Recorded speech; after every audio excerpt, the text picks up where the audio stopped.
know that the Turkish military has now issued a statement, at least elements in the Turkish military has issued a statement saying that they have overthrown the government of President Erdogan. They say that they want friendly relations with the world and that they are doing this, in their words, in this statement, to restore democracy and human rights. We know that the Prime Minister of Turkey, before this statement, said that an attempted coup was underway, then drew back from using the term coup, called it a mutiny, said it is only parts or groups within the Turkish military that is attempting this, as opposed to the entire military as well. Here you have portion of that statement. This attempt will not be permitted. Those who attempted this will pay the heaviest price. An enormous show of military force in Istanbul, Turkey's largest city, but also in Ankara, the capital of Turkey. You're seeing tanks at the Istanbul airport where that terrorist attack was just a couple of weeks ago. The main bridge you're seeing there crossing the Bosphorus. Traffic has been blocked there. You're also seeing low-flying jets and helicopters over the major cities. When I say low-flying, I mean within feet of the ground, a remarkable show of force.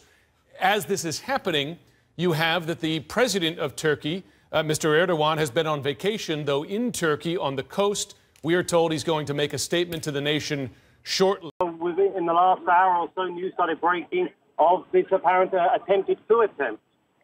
We understand that the two bridges across the Bosphorus, which divide Istanbul, have been taken over by the military and closed, although we are hearing reports that one of the bridges has now been opened.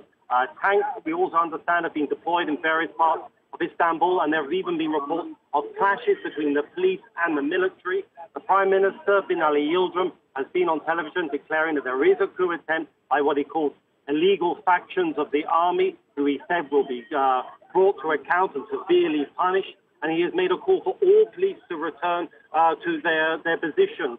So it does appear that there is shaping up to be some kind of confrontation between the army and the police. There is also reports that the military police have disarmed the police that are protecting the presidential palace.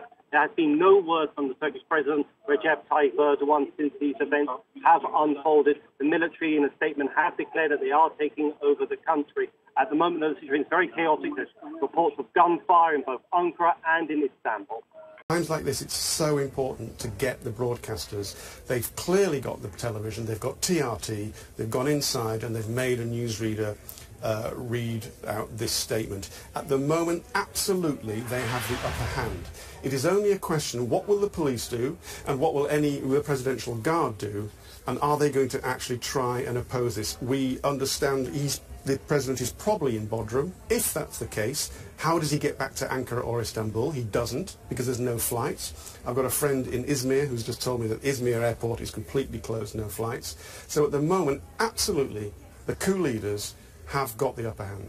Is it a surprise that we haven't heard from President Erdogan, even if he's not in one of these key cities? It's not a surprise, but it tells you he may not even have access to a telephone. But even if you have access to a telephone, you then have to hook it up to a radio station and tell everybody, don't worry, I'm still in charge, even though he clearly, at the moment, is not in charge. And yet the Prime Minister has been able to put out a statement. That was an hour ago, and it was before TRT read out this statement. So I would suggest that in the last hour things have changed dramatically.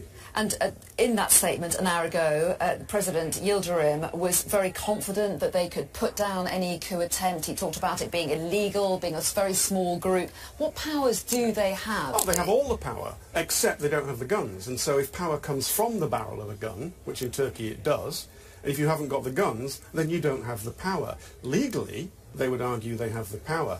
But I don't think this is a small-scale, few soldiers. I think this is a coordinated, nationwide coup by, as I said, somewhere between colonel and one-star general level, and they are doing this in several cities. That's not just, you know, a few renegade colonels in the biggest city, Istanbul.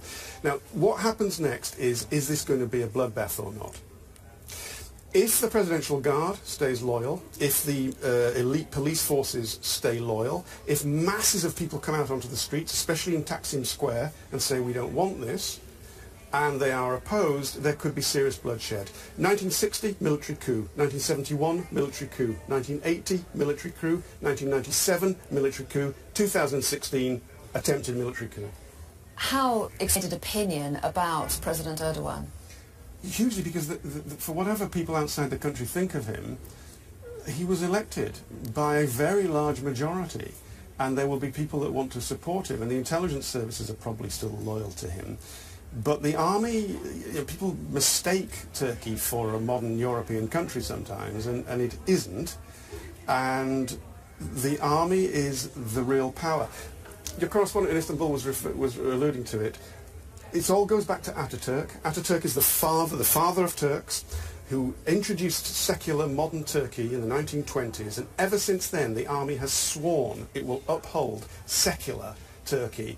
He has moved them back towards Islamist Turkey, and this is now the clash that is on.